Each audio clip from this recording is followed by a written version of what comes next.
Олимпийские надежды. Именно под таким названием в Якутске стартовало республиканское соревнование по плаванию среди школьников.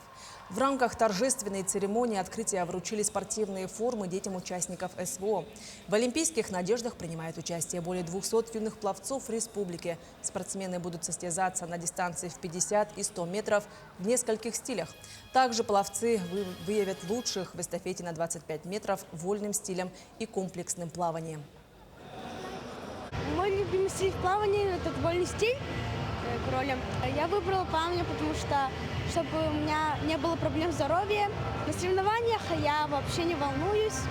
Ой, я очень волнуюсь, переживаю. Очень хочется обновить свой новый разряд, медалек получить. Ну и просто хорошо провести время.